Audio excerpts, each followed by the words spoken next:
Hello and welcome to IAMC Radio and Podcast. Great to be here. Today we're going to explore the top news headlines for May 20th. We've got quite a few stories lined up from different parts of the world. 11, I think? That's right, 11 key stories. So let's get straight to it. Where are we starting? Let's begin in the United States. There's been a development regarding the January 6th Capitol attack. Okay, what's happened? Well, the U.S. government has agreed to pay $5 million in compensation to the family of Ashli Babbitt. Ashli Babbitt. Sure. She was the woman fatally shot during the attack, right? An Air Force veteran. Correct. A 35-year-old veteran. She was among those trying to overturn the 2020 election results, And her family filed a lawsuit? Yes. Her estate filed a wrongful death lawsuit. They were seeking $30 million. So, $5 million is the settlement figure. Does this mean no court case? Exactly. It avoids a courtroom battle, which is maybe particularly relevant given President Trump's return to office in 2024. I see. And Babbitt herself? Yeah. She's become quite a symbolic figure for some. She has, yes. Many Trump supporters have portrayed her as a martyr. But what about the investigation into the shooting? The officer involved was cleared of wrongdoing after investigations. That's an important point. And we should also remember the context of that day, the violence faced by the police. Absolutely. Reports at the time indicated over 50 Capitol police officers sustained injuries during the attack. It was a violent event. Okay, let's move on. Where to next? Let's head over to Nigeria, specifically Katsina State. All right, what's the story there? The Emir of Daura has dethroned a village head. Ilya Mantau, the head of Mantau village. Dethroned? That sounds serious. Why? Alleged involvement in a really disturbing case, kidnapping and rape. Oh no. Can you give us more details? The reports state that a woman named Zulahatu and her infant child were abducted. Okay. A ransom of N20 million was demanded. And then, tragically, the woman was allegedly raped after the ransom was paid. That's horrific. I imagine the public reaction was strong. Immense outrage. Youths protested over what they saw as inaction. This led to the Emir's decision. And the Emir made a statement. Yes, emphasizing fairness, justice, accountability. He clearly stated that traditional rulers aren't above the law. A strong message. So a new village head will be appointed. That's the plan, to restore confidence and uphold standards. Okay. Now, shifting focus globally. Yes, to Canada, where the G7 finance chiefs are meeting. And what's dominating their agenda? Still Ukraine. Definitely Ukraine, but also concerns about U.S. President Trump's tariffs, so global economic conditions generally. They'll be looking for a common position on Ukraine, I suppose. Yes, and Ukraine's finance minister, Sergei Marchenko, is actually there. His presence underlines the importance. But with Trump back, is there uncertainty within the G7? There seems to be, especially regarding the war, since Trump has claimed Russia and Ukraine would start peace talks after he spoke with Putin. Right. And the U.S. focus under Trump. The U.S. perspective seems centered on economic imbalances and non-market practices, particularly China's excess industrial capacity. But the tariffs? Yeah. Other G7 members must be worried. Very concerned about the economic impact. And, the IMF has already lowered its global growth forecast. So, yeah, plenty to discuss. Okay, let's go back to Nigeria for our next story. Oyo State this time. Yes, there's some opposition brewing among traditional leaders there. About what specifically? It's about a proposed legal amendment concerning the state's Council of Obas and Chiefs. Okay.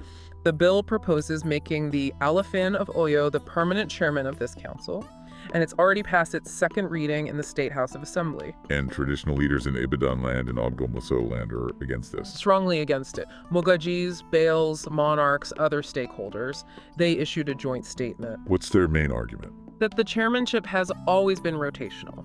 Making it permanent for the Alafin, they say, distorts historical tradition and fairness. So it's about preserving that rotational model. Exactly. They're calling for respect for that tradition. They even mention the respect the previous Alafin had, partly due to his relationship with Ibadan, advising the current Alafin to be cautious. An interesting dynamic between tradition and proposed changes. Now, let's cross over to the UK. Right. A personal message from King Charles III. To who? To former U.S. President Joe Biden.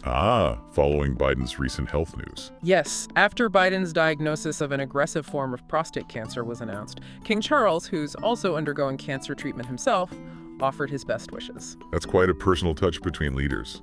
What more do we know about Biden's diagnosis? Well, it's reported as a Gleason score of 9, which indicates it's highly aggressive. But importantly, the cancer is apparently hormone sensitive. And it has spread. Reports say it has spread to his bones, but because it's hormone sensitive, it remains treatable. And Biden has spoken about it. He posted on social media expressing gratitude for the public support he's received. It's quite something. Both leaders dealing with cancer diagnoses and sharing messages of support. It certainly highlights that shared human aspect beyond their public roles. Okay, next headline. Libya? Yes, Libyan police have made an arrest related to human trafficking. What happened? They arrested a suspected trafficker who was attempting to smuggle 4 Nigerian women and 3 children. Did the suspect resist? Apparently, the suspect, identified only by initials YAMY, tried to offer a bribe to avoid arrest. But it didn't work. No. The interception happened at the Ashli Triangle Gate. Migrant Rescue Watch confirmed the incident. And the victims? The women and children. They've been transferred to the Al-Shadi Security Directorate for investigation, an ongoing issue, that trafficking route. Indeed. Now, staying with stories involving Nigeria, but this time linked with Ghana. Something about boxing. Yes, quite a sad and frustrating situation. It involves Nigerian boxers expressing outrage. Outrage over what? Over the delayed repatriation of the body of a fellow boxer, Olusegun Olonrewaju, from Ghana. How long has it been delayed? It's now been 50 days since he died following a boxing match in Ghana. 50 days? Yeah. Why the delay? Has there been an investigation? A committee did submit a report on the circumstances of his death to the Ghanaian sports minister, but crucially, no timeline for repatriation has been given. And Nigerian boxers are frustrated with both the delay itself and what they see as a lack of action from Nigerian authorities to get his body back home. Boxers like Tayo Isepo and Adowu Rashid have spoken out. Can you remind us what happened to Olonrewaju? He collapsed during a fight back on March 29th and was later pronounced dead. Has the Nigerian Boxing Board of Control and Bibo FC done anything? Reports say they held a meeting, but apparently provided no real update on the repatriation. It must be incredibly difficult for his family. Absolutely. Commonwealth Games medalist Abdullah Fizasoba also expressed dismay, pointing out the Islamic tradition of immediate burial, making the delay even more painful. A truly difficult situation.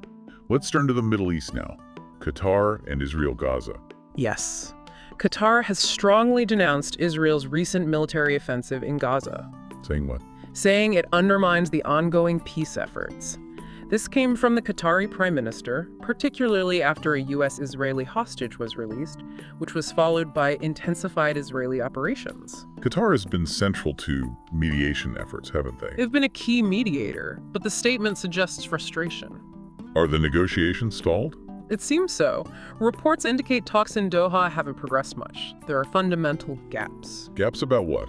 About the nature of any deal, whether it should be a partial deal first or a comprehensive one to end the fighting and get all hostages released. Big differences there. And adding to that pressure, there's a joint warning from other nations. That's right. The UK, France, and Canada have issued a joint warning to Israel. Threatening what? Threatening concrete actions over the intensified military operations in Gaza. Who delivered this message? It was a coordinated statement from Prime Ministers Starmer and Carney and President Macron. They're calling for a stop to military operations and, crucially, immediate humanitarian aid access. They use strong language about the humanitarian situation. Called it intolerable because of the blockade. How has Israel responded? Prime Minister Netanyahu? He's rejected the criticism, accused the Western leaders of basically rewarding Hamas. What about the aid situation currently? Israel says some aid is getting in. Israel mentions allowing basic food, but the three nations, UK, France, Canada, called this wholly inadequate. Are they also concerned about displacement? Yes, they condemned rhetoric that implies forcing civilians out of Gaza. The UN has echoed concerns about insufficient aid access too. So they're still pushing for a ceasefire and hostage release? Yes, reiterating calls for Hamas to release hostages and pushing for a ceasefire and ultimately a two-state solution. Which Netanyahu has rejected. He has, yes.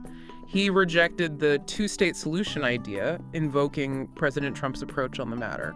So, significant international pressure, but also pushback. Okay, two final stories, both back in Nigeria. Yeah. The first involves NANs, Yes, the National Association of Nigerian Students. There's been a video circulating. What does the video show? It features someone claiming to be a NANS official, Yusuf Decimal, along with another person, Adesekin Adefemi. And what did this Yusuf Decimal say? He actually admitted that the embattled NANS president, Comrade Atiku Abubakar Issa, was beaten up. Beaten up? Why? Decimal claimed it was for impersonation. He also issued threats against activists Sowore and Very Dark Man. And he mentioned Say Tinubu. Yes, to say that Say Tinubu is not part of NANS. This relates to an earlier incident, doesn't it? It does. There were reports Atiku Issa was attacked during the NANS inauguration, and Issa himself had alleged Say Tinubu was linked to it. So this is quite tangled. Is there legal action? Yes, Atiku Issa has filed a lawsuit against the DSS director, the NTA director general, and Say Tinubu, alleging unlawful detention and violation of his rights. A very messy internal situation. Right. And the final story today, also from Nigeria, is Zamfara State. And it sounds quite concerning. It is deeply concerning. It involves a young woman named Zainab Muhammadu. She's 22. What's happened to her? She converted from Islam to Christianity, and now she's set to face trial in a Sharia court in Zamfara State for switching her religion. A trial for converting. What could the penalty be? Under the interpretation of Sharia law being applied, she faces the death penalty. The death penalty? How did this come about? Apparently she converted after meeting an NYSC member, a pastor named Samuel. When her conversion was discovered, she was arrested. And the trial is imminent? Yes, scheduled for the Sharia court. What's the reaction been, legally, from rights groups? Widespread condemnation. Right. Legal experts, human rights advocates. They're calling it a clear violation of religious freedom, a fundamental human right. Are there calls for intervention? Yes. Strong calls for intervention to protect her rights, possibly to get the case transferred to a secular court. It brings up the whole complex issue of apostasy laws. Exactly. While classical Islamic jurisprudence had strict views, there's ongoing debate among modern scholars. But in this case, in Zamfara, she faces the harshest potential outcome. A very worrying situation. Absolutely. These are certainly significant and, in many cases, quite troubling developments we've explored today. Indeed. A lot happening across the globe. Well, that's all we have time for today. Thank you for listening to today's top news headlines on IAMC Radio and Podcast.